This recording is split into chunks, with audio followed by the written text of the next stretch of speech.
অনেক ভয়ানক, অনেক মায়াবী। এই পাহাড়ে আসলে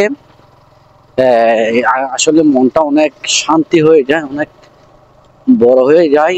কারণ পাহাড়ে যে সৌন্দর্য, এখানে সবকিছু আছে আপনার পেয়ারা হইতে এবং লেবু, লেচু, এগুলো সব এই জ্যৈষ্ঠপুরাতে পাওয়া যায়।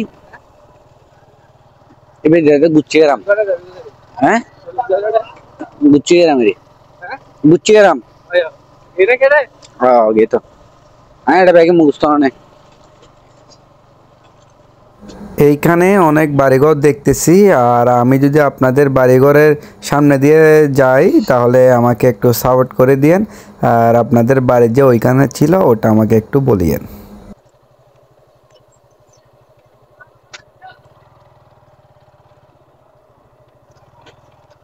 এটা হচ্ছে লেবুলা আড়ত।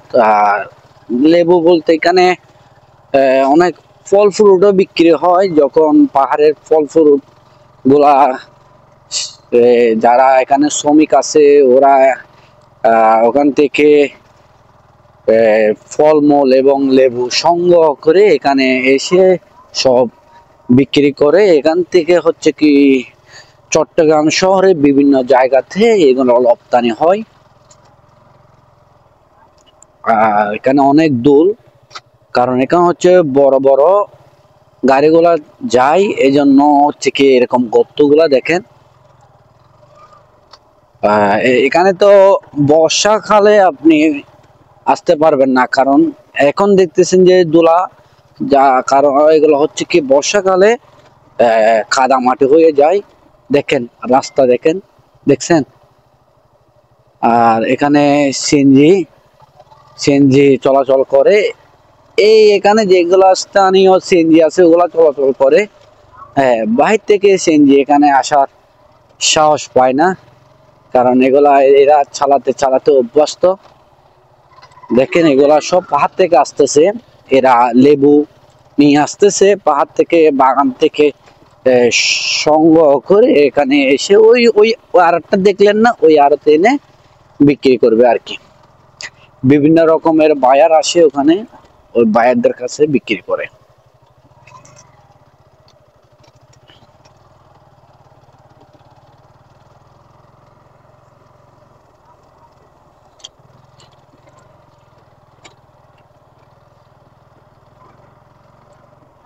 এই রাস্তাগুলা হচ্ছে কি এখান থেকে সাগমাপাড়া বলে, সাগমাপাড়া পর্যন্ত এই রাস্তাটা হচ্ছে কি একদম ফিনিশিং ছিল। এগুলা যেহেতু পাহাড়ি রাস্তা, এখান থেকে পাহাড় ধসে পড়ে এবং বিভিন্ন বড় বড় গাড়ি এখানে চলাচল করে, এই জন্য এই রাস্তাগুলা বেশি দিন টেকসই হয় না। খুব তাড়াতাড়ি রাস্তাগুলো নষ্ট হয়ে যায়। দেখেন এখানে কত ভালো রাস্তা, এরকম হলেও চলে, বাট সব রাস্তা তো এরকম না। কিছু দূর পর দেখবেন যে আবার রাস্তাগুলা ভেঙে ভেঙে শেষ হয়ে গেছে। রাকলিগুলা দেখেন, রাকলিগুলো হচ্ছে কি পাহাড় থেকে সংগ্রহ করে এগুলা বিক্রি করে আর কি। দেখেন আমার একটা ভাই, উনি পাহাড় থেকে লেবু আনতেছে। এখানে মানুষ বসে থাকে না, এখানে মানুষ শ্রমটা একটু বেশি করে, শ্রমজীবী মানুষ। আমার আসলে অনেক ভালো লাগে, এখানে মানুষ বেশি বেশি কষ্ট করে। আর পাহাড়ে যদি শ্বাস করতে হয় তাহলে কষ্টটা তো করতে হবে। এখানে অনেক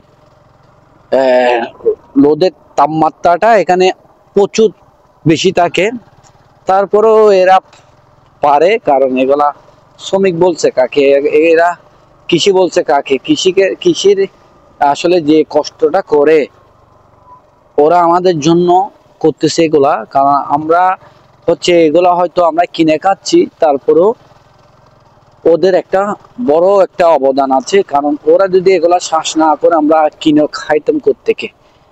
বিদেশ থেকে রপ্তানি করলে তো অনেক খরচ পড়ে যাইতো। দেখেন একটা লেবু বর্তমান 10 টাকা 5 টাকা এরকম বিক্রি হচ্ছে, এই পাহাড় থেকে নিচ্ছে। এই জন্য এগুলা যদি এখন বুঝতে পারছেন, এখানে যদি এই শ্বাস না হতো, তাহলে একটা লেবু আমার মনে হয় না আমাদের বলখালীর মানুষ 50 টাকা দিয়ে পাইতো। যতই পাহাড়ের ভিতরে যাব ততই রাস্তাটা অনেক সুন্দর হয়ে উঠবে। আর আমি শেষ প্রান্ত যাব, ভিডিওটা অনেক লম্বা হবে, এই জন্য আমি এটা পার্ট পার্ট করে দিব ভিডিওটা। সময় আমাকে লাইক কমেন্ট শেয়ার করিয়েন।